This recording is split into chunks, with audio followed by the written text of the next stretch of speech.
Hello friends, America ನಮ್ಮನ್ನ 500% ಟ್ಯಾರಿಫ್ನೊಂದಿಗೆ ಬೆದರಿಸಲು ಪ್ರಯತ್ನಿಸಿತು. ರಷ್ಯಾದಿಂದ ತೈಲ ಖರೀದಿಸಬೇಡಿ ಎಂದು ಎಚ್ಚರಿಕೆ ನೀಡಿತು. ಆದ್ರೆ ಫ್ರೆಂಡ್ಸ್, ಇದು 1990ರ ಭಾರತವಲ್ಲ, ಇದು 2026ರ ನವಭಾರತ. ಅಮೆರಿಕದ ಬೆದರಿಕೆಗಳಿಗೆ ಹೆದರದೆ ಭಾರತ ಒಂದು ಸೈಲೆಂಟ್ ಕ್ರಾಂತಿಗೆ ತೆರೆ ಎತ್ತಿದೆ. ಯುರೋಪ್ ಅನ್ನ ತನ್ನ ಕಡೆಗೆ ತಿರುಗಿಸಿಕೊಂಡದ್ದು ಮಾತ್ರವಲ್ಲದೆ ಈಗ ತನ್ನ ಅತ್ಯಂತ ನಂಬಿಗಸ್ತ ಮಿತ್ರ ದೇಶ ಇಸ್ರೇಲ್ನೊಂದಿಗೆ ಗ್ಲೋಬಲ್ ಇತಿಹಾಸದಲ್ಲೇ ಅತಿ ದೊಡ್ಡ ಒಪ್ಪಂದವನ್ನ ಮಾಡಿಕೊಳ್ಳಲು ಸಿದ್ಧವಾಗಿದೆ. ಇಷ್ಟಕ್ಕೂ ಇಸ್ರೇಲ್ ರಾಯಭಾರಿ ದೆಹಲಿಯಲ್ಲಿ ಮಾಡಿದ ಆ ಸಂಚಲನ ಪ್ರಕಟಣೆಯನ್ನು 15 ವರ್ಷಗಳಿಂದ ನಿಂತಿದ್ದ ಒಪ್ಪಂದ ಈಗ ಯಾಕೆ ಮುಂದೆ ಬಂದಿದೆ? ಇದರಿಂದ ಚೀನಾ ಮತ್ತೆ ಪಾಕಿಸ್ತಾನಗಳ ಹೃದಯದಲ್ಲಿ ಯಾಕೆ ನಡುಕ ಶುರುವಾಗಿದೆ? ಇವೆಲ್ಲವನ್ನ ಈ ವಿಡಿಯೋದಲ್ಲಿ ಸ್ಪಷ್ಟವಾಗಿ ತಿಳ್ಕೊಳ್ಳೋಣ. ಅದಕ್ಕೂ ಮುಂಚೆ ನಿಮಗೊಂದು ಪ್ರಶ್ನೆ: ಇಸ್ರೇಲ್ನ ರಾಜಧಾನಿ ಯಾವುದು? Option A Tel Aviv, option B Jerusalem, option C Haifa, option D Accra. ನಿಮ್ಮ ಉತ್ತರವನ್ನ ಕಮೆಂಟ್ ಮುಖಾಂತರ ತಿಳಿಸಿ. ಇನ್ನು ಮೇನ್ ಟಾಪಿಕ್ಗೆ ಬರೋದಾದ್ರೆ, ಮೊದಲು ನಾವು ಹಳೆಯ ದಿನಗಳನ್ನ ಅರ್ಥ ಮಾಡಿಕೊಳ್ಬೇಕು. ಅಮೆರಿಕ ಅಧ್ಯಕ್ಷ ಡೊನಾಲ್ಡ್ ಟ್ರಂಪ್ ತನ್ನ ಅಮೆರಿಕ ಫಸ್ಟ್ ನೀತಿಯೊಂದಿಗೆ ಭಾರತಕ್ಕೆ ತೊಂದರೆ ಕೊಡಲು ಪ್ರಯತ್ನಿಸಿದರು. ಭಾರತ ರಷ್ಯಾದಿಂದ ತೈಲ ಖರೀದಿಸುತ್ತಿದೆ ಎಂದು ಭಾರತೀಯ ಉತ್ಪನ್ನಗಳ ಮೇಲೆ 500% ಟ್ಯಾರಿಫ್ ವಿಧಿಸುತ್ತೇವೆ ಎಂದು ಬೆದರಿಸಿದರು. ವಾಷಿಂಗ್ಟನ್ ಯೋಚನೆ ಏನು ಅಂದ್ರೆ, ಭಾರತ ಭಯಪಟ್ಟು ನಮ್ಮ ಬಳಿ ಬರ್ತದೆ ಎಂದು. ಆದ್ರೆ ಮೋದಿಯವರು ನಿಶಬ್ದವಾಗಿ ತಮ್ಮ ಕೆಲಸವನ್ನ ಮುಂದುವರಿಸಿದರು. ಭಾರತ ತಕ್ಷಣ ಬ್ರಿಟನ್ ಮತ್ತೆ ಯುರೋಪಿಯನ್ ಯೂನಿಯನ್ ನೊಂದಿಗೆ ಫ್ರೀ ಟ್ರೇಡ್ ಅಗ್ರಿಮೆಂಟ್ ಅಂದ್ರೆ FTA ಪೂರ್ಣಗೊಳಿಸಿತು. ಅಂದರೆ ಅಮೆರಿಕ ನಮಗೆ ಬಾಗಿಲು ಮುಚ್ಚಿದರೆ ಭಾರತ ಯುರೋಪ್ ಖಂಡವನ್ನೇ ತನ್ನ ಮಾರುಕಟ್ಟೆಯನ್ನಾಗಿ ಮಾಡಿಕೊಂಡಿದೆ. ಇದರಿಂದ ಅಮೆರಿಕ ಒಮ್ಮೆಗೆ ಬ್ಯಾಕ್ ಫುಟ್ಗೆ ಬಂದಿತ್ತು. ಒಂದು ಕಾಲದಲ್ಲಿ ನಮ್ಮನ್ನ ಆಳಲು ಪ್ರಯತ್ನಿಸಿದ ದೇಶ ಈಗ ಮತ್ತೆ ನಮ್ಮೊಂದಿಗೆ ಚರ್ಚೆಗೆ ಬೇಡಿಕೊಳ್ತಿದೆ. 50% ಟ್ಯಾರಿಫ್ ಅನ್ನ 18%ಗೆ ಇಳಿಸಿದೆ. ಇದು ಭಾರತದ ಅತಿ ದೊಡ್ಡ ರಾಜತಾಂತ್ರಿಕ ವಿಜಯ. ಅಮೆರಿಕ ಮತ್ತೆ ಯುರೋಪ್ನೊಂದಿಗಿನ ಗೇಮ್ ಕ್ಲೋಸ್ ಆದ ನಂತರ ಭಾರತ ತನ್ನ ಗಮನವನ್ನ ತನ್ನ ಅತ್ಯಂತ ನಂಬಿಗಸ್ತ ಮಿತ್ರ ದೇಶ ಇಸ್ರೇಲ್ ಕಡೆಗೆ ತಿರುಗಿಸಿದೆ.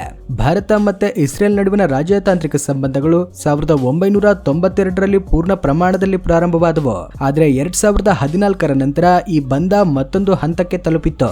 ಕಾರ್ಗಿಲ್ ಯುದ್ಧದ ಸಮಯದಲ್ಲಿ ಪ್ರಪಂಚದ ದೇಶಗಳೆಲ್ಲ ಭಾರತಕ್ಕೆ ಆಯುಧಗಳನ್ನ ನೀಡಲು ಹೆದರಿದಾಗ ಇಸ್ರೇಲ್ ಒಂದೇ ನಮಗೆ ಬೆಂಬಲವಾಗಿ ನಿಂತಿತ್ತು. ಜನವರಿ 2026ರಲ್ಲಿ ದೆಹಲಿಯಲ್ಲಿ ಇಸ್ರೇಲ್ ರಾಯಭಾರಿ ಸ್ಪಷ್ಟವಾಗಿ ಹೇಳಿದರು, ಪ್ರಧಾನಿ ಮೋದಿ ಅವರಿಗೆ ಇಸ್ರೇಲ್ನಿಂದ ಅಧಿಕೃತ ಆಹ್ವಾನ ಬಂದಿದೆ. ನಾವು ಐತಿಹಾಸಿಕ FTA ಒಪ್ಪಂದದ ಮೇಲೆ ಸಹಿ ಹಾಕಲು ಹೊರಟಿದ್ದೇವೆ. 15 ವರ್ಷಗಳಿಂದ ಪೆಂಡಿಂಗ್ ಅಲ್ಲಿದ್ದ ಈ ಒಪ್ಪಂದ ಈಗ ಪೂರ್ಣಗೊಳ್ಳುವುದು ಎಂದ್ರೆ ಅದು ಪ್ರಪಂಚದ ಆರ್ಥಿಕ ವ್ಯವಸ್ಥೆಯಲ್ಲಿ ಒಂದು ದೊಡ್ಡ ಬದಲಾವಣೆಯನ್ನ ಸೂಚಿಸುತ್ತದೆ. ಬಹಳಷ್ಟು ಜನರಿಗೆ ಸಂದೇಹ ಬರಬಹುದು, ಏನೋ ಒಪ್ಪಂದ ಅಂತ ಹೇಳ್ತಿದ್ದೀರಿ, ಅದರಿಂದ ನಮಗೇನು ಲಾಭ ಎಂದು. ಫ್ರೆಂಡ್ಸ್, FTA ಅಂದ್ರೆ ಫ್ರೀ ಟ್ರೇಡ್ ಅಗ್ರಿಮೆಂಟ್. ಇದರಿಂದ ಭಾರತ ಮತ್ತೆ ಇಸ್ರೇಲ್ ನಡುವಿನ ವಾಣಿಜ್ಯದ ಮೇಲಿನ ಸುಂಕ ಬಹುತೇಕ ಶೂನ್ಯವಾಗ್ತದೆ. ಭಾರತದಿಂದ ಹೋಗುವ ಬಟ್ಟೆಗಳು, ಔಷಧಗಳು, ರಾಸಾಯನಿಕಗಳು ಮತ್ತೆ ಮೌಲ್ಯಯುತ ಕಲ್ಲುಗಳು ಇಸ್ರೇಲ್ ಮಾರುಕಟ್ಟೆಯಲ್ಲಿ ಬಹಳ ಕಡಿಮೆ ಬೆಲೆಗೆ ದೊರೆಯುತ್ತವೆ. ಇಸ್ರೇಲ್ ಜನರು ಧನವಂತರು, ಅವರು ಗುಣಮಟ್ಟಕ್ಕೆ ಪ್ರಾಮುಖ್ಯತೆ ನೀಡ್ತಾರೆ. ಭಾರತೀಯ ಕಂಪನಿಗಳಿಗೆ ಇದು ಒಂದು ಚಿನ್ನದ ಅವಕಾಶ. ಇಸ್ರೇಲ್ ಬಳಿ ಪ್ರಪಂಚದಲ್ಲೇ ಅತ್ಯುತ್ತಮ ಕೃಷಿ ತಂತ್ರಜ್ಞಾನವಿದೆ. ಕಡಿಮೆ ನೀರಲ್ಲಿ ಹೆಚ್ಚು ಬೆಳೆ ಬೆಳೆಯುವ ವಿಧಾನಗಳು, ಸಮುದ್ರದ ನೀರನ್ನ ಕುಡಿಯೋ ನೀರಾಗಿ ಪರಿವರ್ತಿಸುವ ಯಂತ್ರಗಳು ಈಗ ನಮ್ಮ ರೈತರಿಗೆ ಕಡಿಮೆ ಬೆಲೆಯಲ್ಲಿ ಲಭ್ಯವಾಗುತ್ತವೆ. ಇಷ್ಟೇ ಅಲ್ಲದೆ ಈ ಒಪ್ಪಂದದಿಂದ ನಮ್ಮ IT ಎಂಜಿನಿಯರ್ಗಳು, ಡಾಕ್ಟರ್ಗಳು ಮತ್ತೆ ವಿಜ್ಞಾನಿಗಳಿಗೆ ಇಸ್ರೇಲ್ ಅಲ್ಲಿ ಕೆಲಸ ಮಾಡುವ ಅವಕಾಶಗಳು ಹೆಚ್ಚಾಗುತ್ತವೆ. ಪ್ರಸ್ತುತ $5 ಬಿಲಿಯನ್ ಗಳಾಗಿರುವ ನಮ್ಮ ವ್ಯಾಪಾರ ಮುಂದಿನ 5 ವರ್ಷಗಳಲ್ಲಿ $20 ಬಿಲಿಯನ್ ಗಳಿಗೆ ತಲುಪುವ ನಿರೀಕ್ಷೆ ಇದೆ. ಈಗ ಅಸಲಿ ವಿಷಯಕ್ಕೆ ಬರೋಣ. ಮುಂಬರೋ ಕಾಲದಲ್ಲಿ ಯಾವ ದೇಶದ ಬಳಿ ಚಿಪ್ಗಳು ಅಂದ್ರೆ ಸೆಮಿ ಕಂಡಕ್ಟರ್ಗಳು ಇರುತ್ತವೆಯೋ ಆ ದೇಶವೇ ಪ್ರಪಂಚವನ್ನ ಆಳುತ್ತದೆ.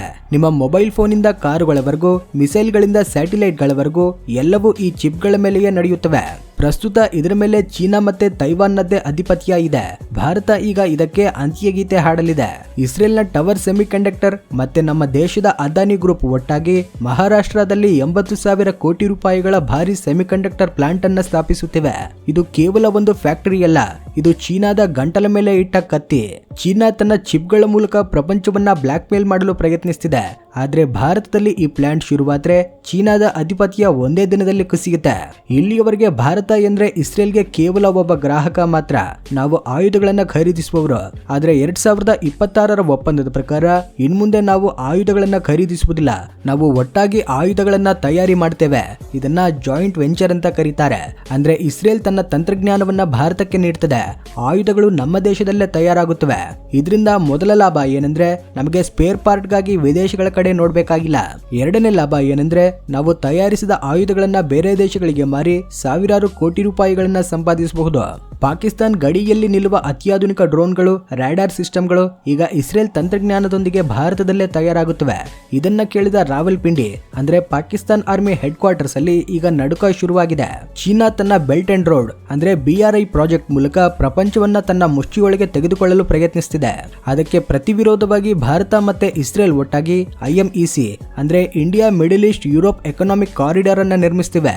ಈ ಮಾರ್ಗ ಭಾರತದಿಂದ ಆರಂಭವಾಗಿ UAE, ಸೌದಿ ಅರೇಬಿಯಾ ಮೂಲಕ ಇಸ್ರೇಲ್ಗೆ, ಅಲ್ಲಿಂದ ಯುರೋಪ್ಗೆ ಹೋಗುತ್ತದೆ. ಇದು ಚೀನಾದ ಸಮುದ್ರ ಮಾರ್ಗಗಳಿಗೆ ಸಮಾಂತರವಾದ ಅತಿ ವೇಗವಾದ ಮಾರ್ಗ. ಈ ಮಾರ್ಗ ಪೂರ್ಣಗೊಂಡ್ರೆ ಚೀನಾದ ವ್ಯಾಪಾರ 40% ಕುಸಿಯುತ್ತೆ. ಅದಕ್ಕಾಗಿ ಬೀಜಿಂಗ್ ಅಲ್ಲಿ ಶಿ ಜಿನ್ಪಿಂಗ್ಗೆ ನಿದ್ರೆ ಬರ್ತಿಲ್ಲ. ಭಾರತ ಈಗ ಮಲ್ಟಿ ಅಲೈನ್ಮೆಂಟ್ ಎಂಬ ಅದ್ಭುತ ನೀತಿಯನ್ನ ಅನುಸರಿಸುತ್ತಿದೆ. ನಾವು ರಷ್ಯಾದಿಂದ ತೈಲ ಖರೀದಿಸ್ತೇವೆ, ಅಮೆರಿಕದೊಂದಿಗೆ ಕ್ವಾಡ್ ಅಲ್ಲಿರ್ತೇವೆ, ಯುರೋಪ್ನೊಂದಿಗೆ FTA ಮಾಡ್ಕೊಳ್ತೇವೆ. ಈಗ ಇಸ್ರೇಲ್ ನೊಂದಿಗೆ ಕಲಿತು ಪ್ರಪಂಚವನ್ನ ಆಳಲು ಸಿದ್ಧವಾಗ್ತಿದ್ದೇವೆ.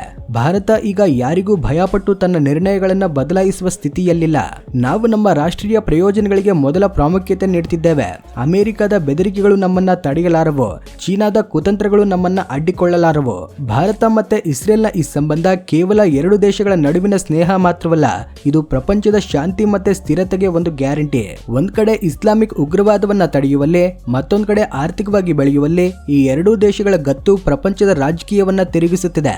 ಪ್ರಧಾನಿ ಮೋದಿ ಅವರ ಇಸ್ರೇಲ್ ಪ್ರವಾಸ ಕೇವಲ ಒಂದು ವಿದೇಶಿ ಯಾತ್ರೆಯಲ್ಲ, ಅದು ಪ್ರಪಂಚದ ಸೂಪರ್ ಪವರ್ ಆಗಿ ಭಾರತಕ್ಕೆ ಹೆಜ್ಜೆ ಇಡ್ತಿರುವ ಐತಿಹಾಸಿಕ ಕ್ಷಣ. ಭಾರತ ಇನ್ನು ಯಾರ ದಯದಾಕ್ಷಿಣ್ಯದ ಮೇಲೆ ಬದುಕೋದಿಲ್ಲ.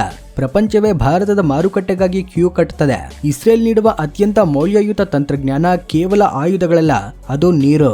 ಇಸ್ರೇಲ್ ಒಂದು ಮರುಭೂಮಿ ದೇಶವಾಗಿದ್ರೂ ತನ್ನ ಬಳಿಯ ಒಂದು ಹನಿ ನೀರನ್ನ ಸಹ ವ್ಯರ್ಥ ಮಾಡೋದಿಲ್ಲ. ಪ್ರಪಂಚದಲ್ಲೇ ತನ್ನ ಕೊಳಚೆ ನೀರನ್ನ 90% ರೀಸೈಕಲ್ ಮಾಡುವ ಏಕೈಕ ದೇಶ ಇಸ್ರೇಲ್. ಈ ಒಪ್ಪಂದದ ಭಾಗವಾಗಿ ಭಾರತದ ಬುಂದೇಲ್ಖಂಡ್, ಮರಾಠವಾಡ, ರಾಜಸ್ಥಾನ್ ತರಹದ ನೀರಿನ ಕೊರತೆ ಇರೋ ಪ್ರದೇಶಗಳಲ್ಲಿ ಇಸ್ರೇಲ್ ತನ್ನ ಡಿಸ್ಯಾಲಿನೇಷನ್ ಅಂದ್ರೆ ಸಮುದ್ರದ ನೀರನ್ನ ಕುಡಿಯೋ ನೀರಾಗಿ ಪರಿವರ್ತಿಸುವುದು ಮತ್ತೆ ಡ್ರಿಪ್ ಇರಿಗೇಷನ್ ಪ್ರಾಜೆಕ್ಟ್ ಗಳನ್ನ ಭಾರಿ ಪ್ರಮಾಣದಲ್ಲಿ ಆರಂಭಿಸಲಿದೆ. ಇದು ನಮ್ಮ ರೈತರಿಗೆ ಸಂಜೀವಿನಿಯಂತೆ. ಅಮೆರಿಕ ಕೇವಲ ತನ್ನ ಲಾಭದ ಬಗ್ಗೆ ಯೋಚಿಸುತ್ತಿದ್ದರೆ, ಇಸ್ರೇಲ್ ಮಾತ್ರ ಭಾರತದೊಂದಿಗೆ ಕಲಿತು ಪ್ರತಿ ಸಮಸ್ಯೆಗೆ ಪರಿಹಾರ ಹುಡುಕುತ್ತಿದೆ. ಇಂದಿನ ಕಾಲದಲ್ಲಿ ಯುದ್ಧಗಳು ಕೇವಲ ಗಡಿಗಳಲ್ಲಿ ಮಾತ್ರವಲ್ಲ, ನಿಮ್ಮ ಕಂಪ್ಯೂಟರ್ಗಳಲ್ಲೂ ನಡೆಯುತ್ತಿವೆ.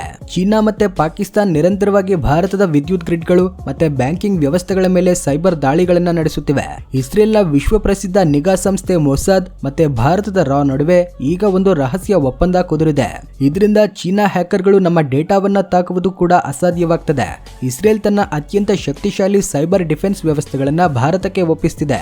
ಇದು ನಮ್ಮ ದೇಶದ ಡಿಜಿಟಲ್ ಸಾರ್ವಭೌಮಾಧಿಕಾರವನ್ನ ಕಾಪಾಡುತ್ತದೆ. ಅಮೆರಿಕ ನಮ್ಮನ್ನ ಟ್ಯಾರಿಫ್ಗಳೊಂದಿಗೆ ಬೆದರಿಸಲು ಪ್ರಯತ್ನಿಸುತ್ತಿದ್ದರೂ ಇಸ್ರೇಲ್ ಮಾತ್ರ ನಮಗೆ ರಕ್ಷಣಾ ಕವಚದಂತೆ ನಿಲ್ಲುತ್ತಿದೆ. ನೀವು I2 U2 ಬಗ್ಗೆ ಕೇಳಿರಬಹುದು. ಇಂಡಿಯಾ, ಇಸ್ರೇಲ್, USA ಮತ್ತೆ UAEಗಳ ಕೂಟ ಇದು. ಅಮೆರಿಕ ಅಧ್ಯಕ್ಷ ಟ್ರಂಪ್ ಭಾರತದ ಮೇಲೆ ಒತ್ತಡ ತಂದರೂ ಸಹ ಇಸ್ರೇಲ್ ಮತ್ತೆ UAEಗಳು ಮಾತ್ರ ಭಾರತದ ಕಡೆಗೆ ನಿಂತಿವೆ. ಇದರಿಂದ ಅಮೆರಿಕಾಗೆ ಬೇರೆ ದಾರಿ ಇಲ್ಲದೆ ತನ್ನ ಹಠ ಇಳಿಸಿಕೊಳ್ಬೇಕಾಯಿತು. ಯಾಕಂದ್ರೆ ಮಧ್ಯಪ್ರಾಚ್ಯದಲ್ಲಿ ಅಮೆರಿಕಾಗಿರುವ ಇಬ್ಬರು ಮಿತ್ರರು ಇಸ್ರೇಲ್ ಮತ್ತೆ UAE ಈಗ ಭಾರತಕ್ಕೆ ಹತ್ರವಾಗಿದ್ದಾರೆ. ಭಾರತ ಇಲ್ಲದಿದ್ರೆ ವೆಸ್ಟ್ ಏಷಿಯಾದಲ್ಲಿ ಶಾಂತಿ ಇರುವುದಿಲ್ಲ ಎಂದು ಅಮೆರಿಕಾಗೆ ಅರ್ಥವಾಗಿದೆ. ಇದೇ ಮೋದಿ ದೌತ್ಯದ ದೊಡ್ಡ ಜಯ. ಪ್ರಪಂಚದಾದ್ಯಂತ ಯೂದರು ದಮನಕ್ಕೊಳಗಾದಾಗ ಅವರಿಗೆ ಆಶ್ರಯ ನೀಡಿ ಯಾವುದೇ ತಾರತಮ್ಯವಿಲ್ಲದೆ ನೋಡಿಕೊಂಡ ಏಕೈಕ ದೇಶ ಭಾರತ ದೇಶ. ಸುಮಾರು 2000 ವರ್ಷಗಳಿಂದ ಯೂದರು ಭಾರತದ ಕೊಚ್ಚಿನ್, ಮುಂಬೈ ಮತ್ತೆ ಮಣಿಪುರದಲ್ಲಿ ಶಾಂತಿಯಿಂದ ಜೀವಿಸಿದ್ದಾರೆ. ಇಸ್ರೇಲ್ ಜನರ ಮನಸ್ಸಲ್ಲಿ ಭಾರತದ ಬಗ್ಗೆ ವಿಶೇಷ ಗೌರವ ಇರೋದಕ್ಕೆ ಕಾರಣ ಇದೆ. ಅವರು ನಮ್ಮನ್ನ ಕೇವಲ ವ್ಯಾಪಾರ ಭಾಗಸ್ವಾಮಿಯಾಗಿ ನೋಡೋದಿಲ್ಲ, ಒಬ್ಬ ದೊಡ್ಡಣ್ಣನಂತೆ ಭಾವಿಸ್ತಾರೆ. ಅದಕ್ಕಾಗಿ ಪ್ರಪಂಚವೆಲ್ಲ ನಮ್ಮ ಮೇಲೆ ನಿರ್ಬಂಧಗಳನ್ನ ವಿಧಿಸಿದರೂ ಇಸ್ರೇಲ್ ಮಾತ್ರ ತನ್ನ ತಂತ್ರಜ್ಞಾನವನ್ನ ನಮಗೆ ನೀಡಲು ಹಿಂದೆ ಸರಿಯೋದಿಲ್ಲ. 2026 ಇತಿಹಾಸದಲ್ಲಿ ನಿಲ್ತದೆ. ಒಂದು ಕಾಲದಲ್ಲಿ ಅಮೆರಿಕ ಅನುಮತಿಗಾಗಿ ಕಾಯುತ್ತಿದ್ದ ಭಾರತ ಇಂದು ತನ್ನ ಮಿತ್ರ ದೇಶಗಳೊಂದಿಗೆ ಕಲಿತು ಅಮೆರಿಕವನ್ನೇ ತನ್ನ ದಾರಿಗೆ ತರುತ್ತಿದೆ. ಇಸ್ರೇಲ್ ಒಂದಿಗಿನ ಈ ಸ್ನೇಹ ಕೇವಲ ಒಂದು ಒಪ್ಪಂದವಲ್ಲ, ಇದು ಮುಂಬರೋ ದಶಕಗಳಲ್ಲಿ ಪ್ರಪಂಚವನ್ನ ಆಳುವ ಒಂದು ಮಹಾಕೂಟಕ್ಕೆ ನಾಂದಿ. ಹಾಗಾದ್ರೆ ಫ್ರೆಂಡ್ಸ್, ನಿಮಗೇನಿಸ್ತದೆ? ಭಾರತ ಇಸ್ರೇಲ್ ಒಂದಿಗೆ ಈ ಮಟ್ಟದ ಸ್ನೇಹ ಮಾಡುವುದರಿಂದ ನಮ್ಮ ದೇಶಕ್ಕೆ ನಿಜವಾಗಿಯೂ ಒಳಿತಾಗ್ತದೆಯಾ? ನಿಮ್ಮ ಅಮೂಲ್ಯ ಅಭಿಪ್ರಾಯವನ್ನ ಕಾಮೆಂಟ್ ಸೆಕ್ಷನ್ ನಲ್ಲಿ ತಿಳಿಸಿ. ನಮ್ಮ ದೇಶ ಸಾಧಿಸುತ್ತಿರುವ ಘನತೆಗೋಸ್ಕರ ಈ ವಿಡಿಯೋಗೆ ಲೈಕ್ ಮಾಡಿ, ಕಾಮೆಂಟ್ ಸೆಕ್ಷನ್ ನಲ್ಲಿ ಜೈ ಹಿಂದ್ ಅಂತ ಟೈಪ್ ಮಾಡಿ. ಈ ರೀತಿ ಇಂಟ್ರೆಸ್ಟಿಂಗ್ ವಿಡಿಯೋಗಳಿಗೋಸ್ಕರ ಚಾನೆಲ್ಗೆ subscribe hockey. Thanks for watching.